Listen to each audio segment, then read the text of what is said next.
Walang pinoprotektahan, walang kasinungalingan. Serbisyong totoo lang.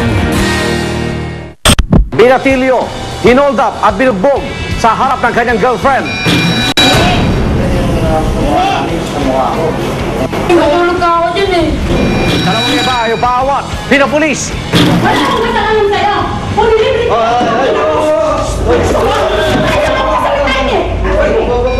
At away mag-asawa, nauwi sa disgrasya. Nakikita mo pa to? Nakikita mo to? Kuya, ilan to kuya? Kasi namin alam mo kamag-anak niya eh. Yung asawa wala daw. Carlos Glavio, oras na ng totoong drama at aksyon dito sa Rescue.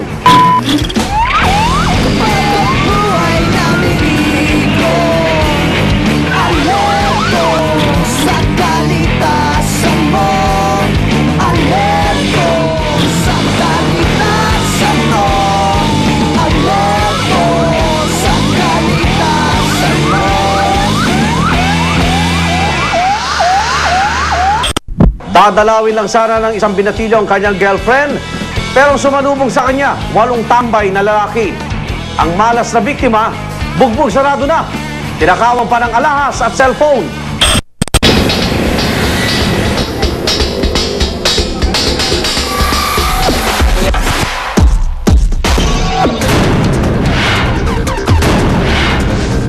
Ako po si P.O.T. Armando Peña. Ako po ang katalagang night shift supervisor dito. May complainant po tayo, di umano mga kabataan na na-hold up daw sila ng kapwa-bata nila at ginulpi pa siya. Kaya narespondihan po natin.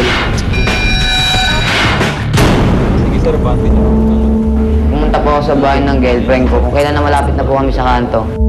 Tsaka po kami na tsaka po ako nabanatan. Hindi ko naman po alam kung bakit. Anong atraso ko sa nila. Sabi nila, ang sama daw po tingin ng boyfriend ko. Tapos, bigla pong umawat yung isang lalaki. Sabi daw may kasama daw babae, nakakaawa naman daw po.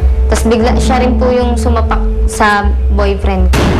Tapos po, napunta na po kami sa gilid. Yung pinagbubugbog na po yung boyfriend ko. Yan po cut mo andyan yung mahihirap na tao, tambakan ng basura. Ay nalululong sila sa droga. Tapos pagka wala silang pambili ng droga, yun napipilitan silang maghanap buhay. Hold up.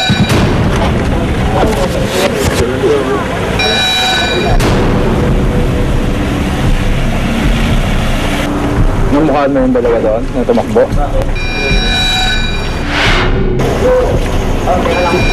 Ay, mga kasamaan mo yun? Oo, yung bata ko. Andun na, kilala niya ko yung matuturo niya ko yung bahay nun. Mapunta natin para makituro sa atin.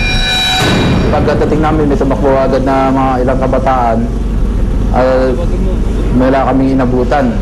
Naglakad-lakad pa kami, may pinuntahan kami isang shop ng computer shop. Tapos pinasok ng complainant kasama si P1 Bantillo kung may mga bata silang makikilala.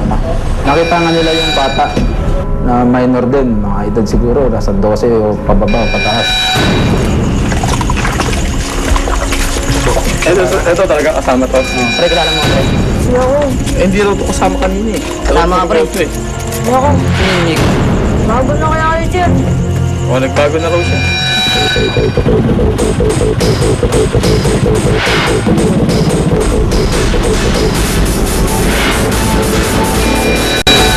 Nine,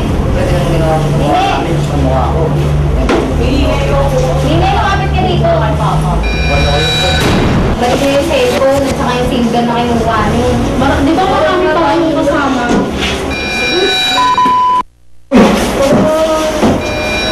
Iman lang ako kahit isang graso pre. Dito na kasi loob ng presinto ka. May iyak ako. Okay, sana kung hinablot nyo na lang yung yung status eh. Kinuha nyo yung cellphone, o kaya tinutukan nyo na lang kami, tapos kinuha nyo yung gamit namin. Hindi yung isang busbog pa kayo. Dahil sa'yo pa, kung nalaman ng tatay ko, na ganyan nangyari.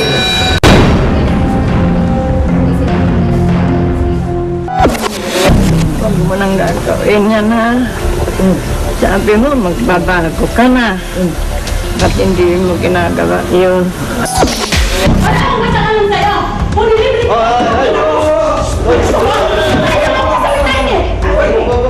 Bagong lami.